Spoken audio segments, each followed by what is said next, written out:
Bismillahirrahmanirrahim. Alhamdulillahil ghani 'anil 'alamin, fala yahtaju ila ahadin minal makhluqin. Ashhadu an la ilaha illallah wahdahu la syarika lahul qawiyyul matin.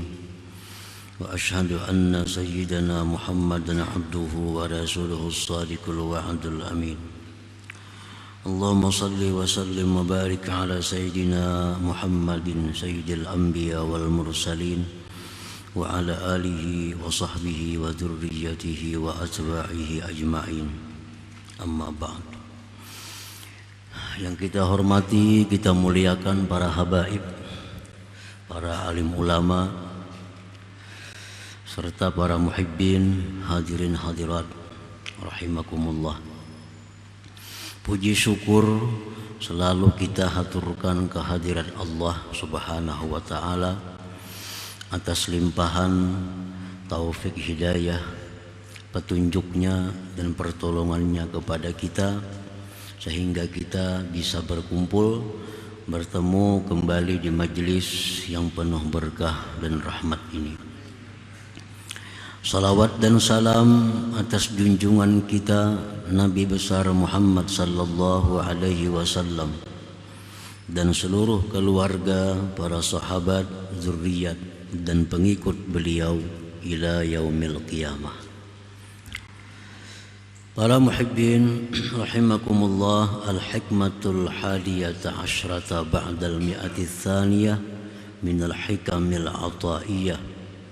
Qala al-Imam Ahmad ibnu Athaillah As-Sakandari rahimahullah wa nafa'ana bi'ulumihi wa asrari. Hikmah yang ke-111, ke-211. Hikmah yang ke-211 dari Al-Hikam, berkata Imam Ahmad ibnu Athaillah As-Sakandari rahimahullah wa nafa'ana bi'ulumihi wa asrari. La tanfa'uhu ta'atuk wa la tadurruhu ma'siyatuk wa innama amaraka bihadhihi wa nahaka an hadhihi lima ya'udu alaik. Artinya, tidaklah bermanfaat kepada Allah itu oleh taatnya engkau, dan tidaklah memudaratkan akan Allah oleh maksiatnya engkau. Dan hanya saja Allah memerintahkan dengan perintah-perintah dengan taat, dan Dia melarang daripada ini kemaksiatan karena sesuatu manfaat yang kembali atas diri engkau. Itulah hikmah yang ke-211 ini. Berkata sebagian pensyarah Al-Hikam, Al-Haqqu ta'ala ghaniyun an a'malil 'amilin li'annahu munazzahun 'anil a'wadi wal agrad. Bermula Tuhan Allah Subhanahu wa ta'ala maha kaya daripada amalnya orang-orang yang beramal. Artinya Allah Ta'ala tidak membutuhkan, tidak memerlukan kepada amalan-amalan orang yang beramal itu, karena Tuhan itu maha suci daripada mengambil faidah terhadap makhluknya atau mengambil keuntungan daripada makhluknya. Fala tanfa'uhu ta'atuk wa la tadurruhu ma'siyatuk, maka tidaklah bermanfaat kepada Allah ketaatan engkau, dan tidaklah memudaratkan kepada Allah oleh maksiatnya engkau. Jadi sama ada kita ini taat sama ada maksiat terhadap Allah, itu tidak ada sangkut pautnya bagi Allah manfaat atau mudarat itu. Wa inna ma amaraka wa nahak lima ya'udu 'alaika minal masalih wal manafi fid darain la ghairu. Hanya saja Allah menyuruh engkau dengan taat, menyuruh sembahyang, menyuruh kita puasa, menyuruh kita bersedekah, menyuruh kita naik haji, melarang kita maksiat. Hanya saja Allah lakukan demikian karena sesuatu yang kembali kepada diri kita, daripada kemaslahatan dan manfaat di dunia dan akhirat, tidak ada lain pada itu. Jadi keuntungan ibadah semata-mata untuk kita. 100% keuntungan ibadah itu kembali kepada kita. Tidak ada sedikit pun keperluan Allah Ta'ala dengan ibadah kita ini. Amaraka bitta'at liyuqarribaka ilai. Allah suruh kita dengan taat, sembahyang tadi, zikir, baca Quran, agar dia dekatkan engkau kepadanya, supaya kita dekat. Jadi Allah menyuruh kita dengan macam-macam ketaatan itu agar kita dekat dengan Allah. Karena kalau kita dekat dengan Allah, kita akan beruntung. Karena apa sebabnya? Karena Allah itu maha segala-galanya. Allah maha kaya, Allah maha kuasa. Kalau kita dekat dengan zat seperti itu, keuntungan akan datang kepada kita. Tidak usah dibandingkan kepada makhluk. Cuma sebagai contoh yang kecil, kita dekat dengan orang kaya, nyaman kita. Dekat dengan orang yang berkuasa, nyaman juga kita. Dekat dengan orang kuat, nyaman juga kita. Nah, jadi ini kalau kita taat, kita akan dekat dengan Allah.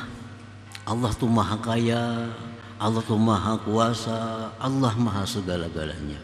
Alangkah nyamannya hidup kita kalau kita dekat dengan yang maha kuat, kaya dan sebagainya tadi. Nah, jadi Allah menyuruh kita taat ini supaya kita dekat dengan Allah. Wa nahaka 'anil ma'asi lima ja'ala fiha min 'alamatil bu'di an hadrati, dan Allah melarang, mencegah kita dari kemaksiatan karena sesuatu yang Allah jadikan pada itu maksiat daripada tanda kejauhan kita dari hadrat Allah Subhanahu wa ta'ala. Namun kita maksiat, kita jauh lawan Allah. Makin jauh lawan Allah, kita makin susah, kita makin hina. Kita jauh dengan orang yang mulia, kita akan semakin hina. Dan jadi itu sebabnya Allah melarang maksiat supaya jangan jauh lawan Tuhan. Nah, para muhibbin rahimakumullah. Nah, dicontohkan Allah memerintahkan kita bimuhafazatis salawat. Ini Al-Quran, wahafizu, jaga, pelihara sembahyang. Sembahyang ini ibadah yang paling pokok. Allah suruh kita memeliharanya. Jangan sampai ketinggalan, jangan sampai keluar dari waktunya. Itu arti menjaga. Wahafidhu ala salawat. Nah, Tuhan kadang nyuruh sembahyang, tapi nyuruh jaga. Jadi bukan hanya sekedar sembahyang, tapi dijaga sembahyang itu, dipelihara. Nah, pelihara sembahyang, jaga sembahyang. Karena kalau kita sembahyang, banyak manfaat yang kembali kepada kita. Sedikit pun manfaat itu kadada kepada Allah. Kita mau sembahyang, mau kada Allah, kada ada urusannya. Kada ada manfaatnya bagi Tuhan, kada ada mudaratnya kalau kita kada sembahyang. Tapi ini untuk kita. Nah, apa manfaat sembahyang itu yang kembali kepada kita kalau kita bisa menjaganya? Pertama disebutkan mardatun li rabbik tabaraka wa ta'ala. Sembahyang itu keridhaan dari Tuhan kepada kita. Nah, kalau kita sembahyang itu dijaga, sembahyang itu dipelihara, Tuhan ridha lawan kita. Allah senang dengan kita. Nah, Allah bila senang dengan kita, siapa nak untung? Kita. Manfaat keridhaan Allah itu kepada kita.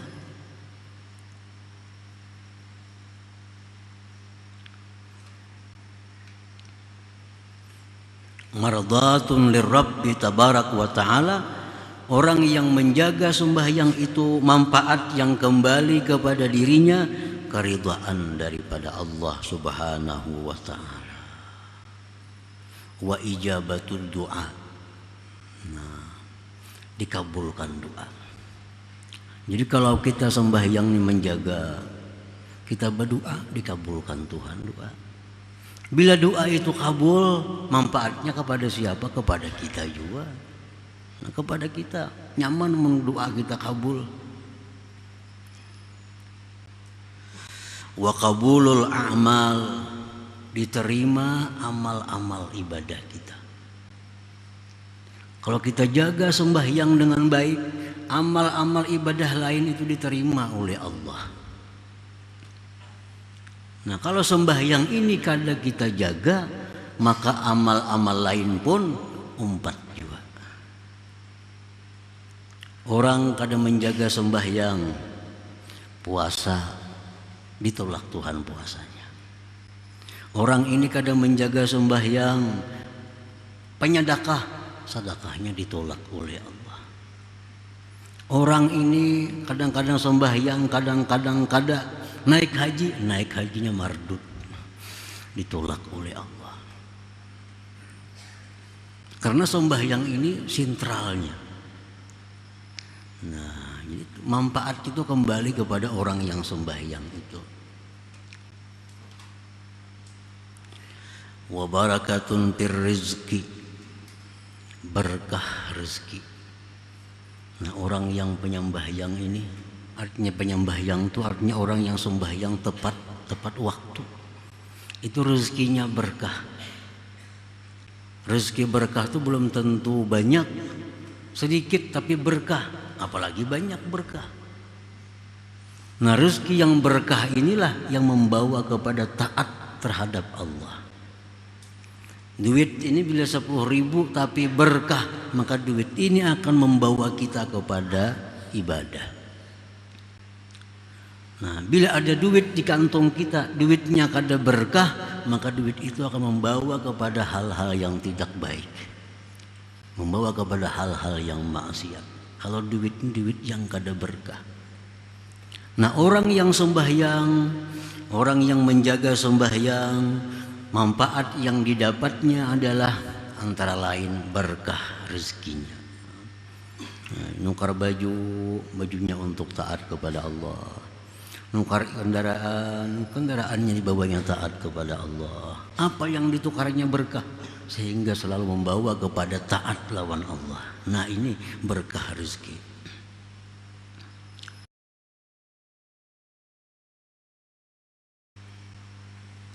Wa syafi'un an sahibiha, dan memberi syafaat orang yang sembahyang itu. Sembahyang ini memberi syafaat lawan inya, baik menghadapi malaikatul maut. Nah, sembahyang ini memberi syafaat, baik menghadapi munkar dan nakir. Sembahyang ini memberi syafaat kepadanya.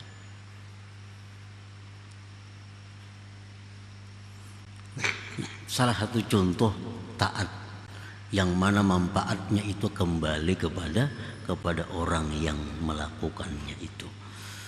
Nah, para muhibbin rahimakumullah, Wa nahaka an tarkis shalah, Allah melarang engkau daripada meninggalkan sembahyang. Kenapa? Kalau kita meninggalkan sembahyang itu kenapa sebabnya Allah melarang? Karena kalau kita meninggalkan sembahyang itu banyak kemudaratan yang kembali kepada kita. Banyak mudarat yang kembali kepada kita. Kalau untuk Allah kada ada mudaratnya kita kada sembahyang. Sedikit pun Allah kada terganggu dengan kita kada sembahyang. Tapi kita yang banyak dapat kemudaratan kalau kita meninggalkan sembahyang. Makanya Allah berulang-ulang, Rasulullah pun demikian, jangan tinggalkan sembahyang itu. Karena meninggalkan sembahyang itu adalah awal dari kehancuran iman, kehancuran Islam, kehancuran orang yang meninggalkannya itu.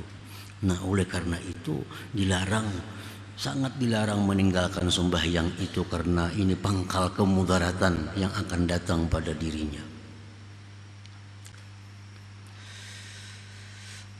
Li'annaha rab'ul barakah min kasbihi wa rizqih. Tuhan itu melarang kita jangan sekali-kali kada sembahyang. Karena bila kita kada sembahyang itu berkah ini diangkat. Berkah umur, berkah rezeki, berkah usaha diangkat oleh Allah. Maka bila berkah ini diangkat oleh Allah, kada ada kebaikannya lagi. Usaha kita kalau berkahnya diangkat, usaha itu kada akan baik lagi. Rezeki diangkat berkahnya, akan membawa kepada kejahatan-kejahatan. Nah, itu orang kada sembahyang itu ditariki Tuhan berkah-berkah itu. La yuqbalu minhu sairul a'mal, tidak diterima daripadanya sekalian amal. Pemuasa orangnya tapi sembahyang banu kada. Kada diterima Tuhan puasanya itu. Orangnya penyedekah, bakal sedekah nomor 1, tapi kada penyembahyang, sedekahnya kada diterima oleh Allah. La yuqbalu minhu sairul a'mal.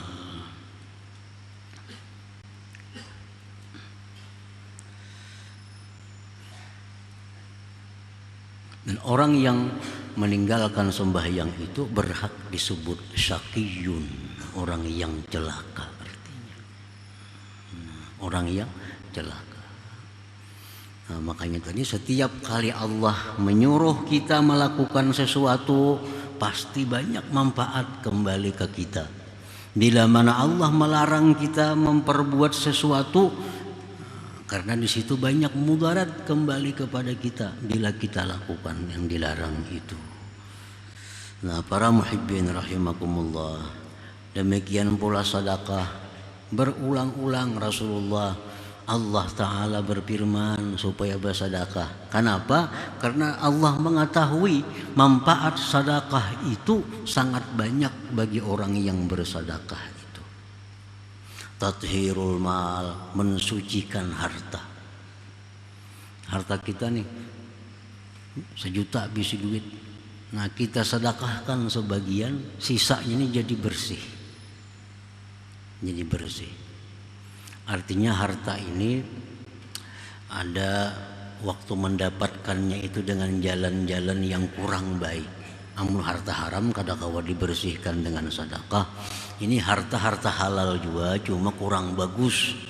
Nah, harta halal juga cuma didapatnya dengan jalan bersumpah umpamanya. Nah, itu kurang bagus. Supaya barangnya ini laku bersumpah-sumpah. Nah, itu merusak barang, merusak rezeki itu. Nah, dengan disedekahkan maka itu jadi bersih.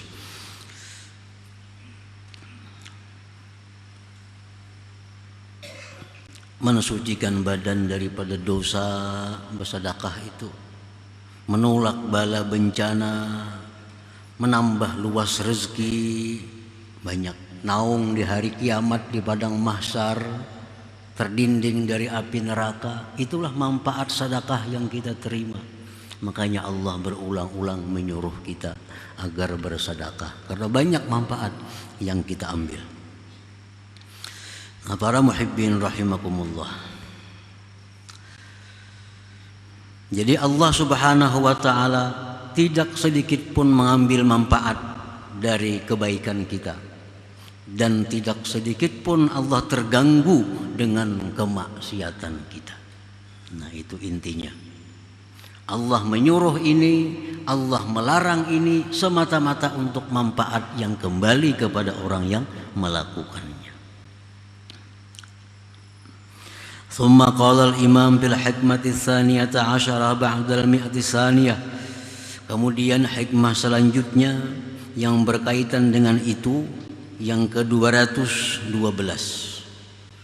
La yazidu fi izzihi iqbalu man aqbala alaih wa la yanqusu min qadrihi ijbaru man adbara anhu. Tidaklah bertambah kemuliaan Allah oleh menghadapnya orang yang berhadap atasnya, dan tidaklah berkurang daripada kadarnya oleh membelakanginya orang yang membelakangi daripadanya. Nah, artinya bahwa kalau kita ini taat kepada Allah, itu kadang menambah kemuliaan Allah, kadang menambah kuatnya Allah, kadang menambah keagungan Allah. Karena Allah itu maha agung azali, Allah itu maha kuat azali. Kadim artinya sesuatu yang kadim itu kadang akan bisa diperkuat atau dirusak oleh yang baru ini. Tidaklah menambah kemuliaan Allah taatnya orang yang taat, dan tidaklah mengurangi kemuliaan Allah orang yang maksiat.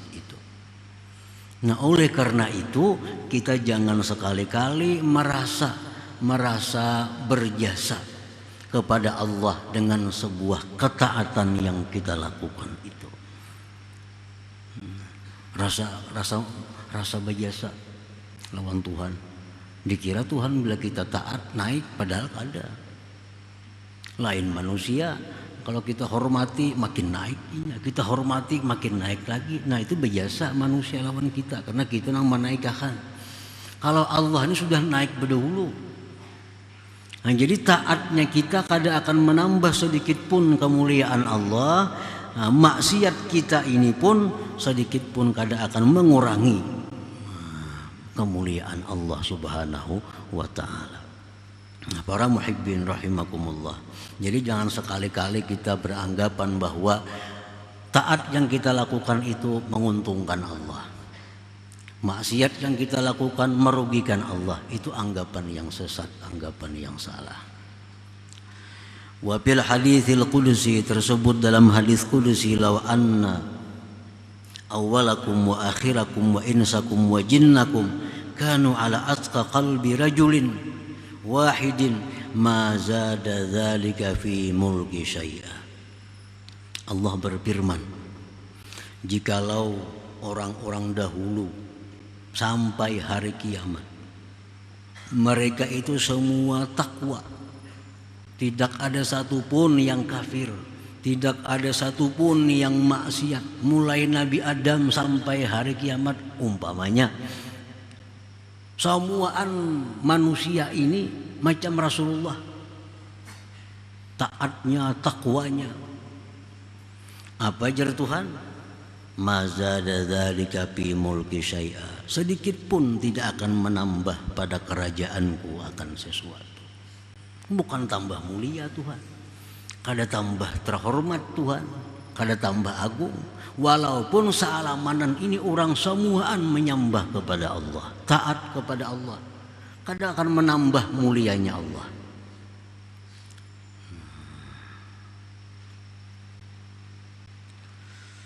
Walau anna awwalakum wa akhirakum wa insakum wa jinnakum kanu ala abjari qalbi rajulin wahidin ma naqasa dzalika min mulki syai'.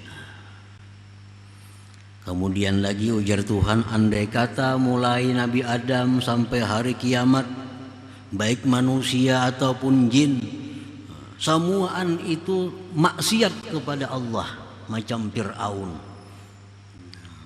Misalnya ada 5 miliar Fir'aun, orang mengaku Tuhan, Mulai Adam sampai hari kiamat, Fir'aun semuaan. Ujar Tuhan, sedikit pun kada akan mengurangi daripada kerajaanku. Nah, jadi artinya apa? Bahwa kita taat ini, kita nang jadi mulia, bukan Allah. Kita taat kepada Allah, kita nang tambah mulia. Banyak taat, makin banyak kemuliaan yang kita dapatkan dari Allah. Bukan Allahnya yang mulia dengan taat kita, justru kita akan menjadi mulia bila mana taat kepada Allah. Nah, kalau kita maksiat kepada Allah, bukan Allah hina, bukan Allah turun. Kalau kita maksiat kepada Allah, justru kita yang hina, justru kita yang hancur, justru kita yang jauh daripada Allah Subhanahu wa ta'ala. Kalau Allah sedikit pun kada akan terganggu dari dengan kemaksiatan kita. Nah, para muhibbin rahimakumullah. Jadi dua hikmah ini 211 dan 212 ini berkaitan satu dengan yang lain. Yang pertama tadi menunjukkan bahwa taat kita tidak menguntungkan Allah, maksiat kita tidak merugikan Allah, tapi kita yang untung bila taat, kita yang rugi bila maksiat. Kemudian selanjutnya hikmah yang 212 ini, kalau kita taat, Allah kada tambah mulia. Kita maksiat, Allah kada akan kurang kemuliaannya. Tetapi kita taat, kita yang tambah mulia. Kita maksiat, kita yang turun kemuliaannya. Nah, para muhibbin rahimakumullah. Selanjutnya hikmah yang ke-213 insyaallah. Ya Allah biha, ya Allah biha, ya Allah bihusnil khatimah. Ya Allah biha, ya Allah biha, ya Allah bihusnil khatimah. Allah biha, ya Allah biha, ya Allah husnil khatimah. Faya yarjuna minhu syafa'atan sallu alaihi wa sallimu taslima. Allahumma salli wa sallim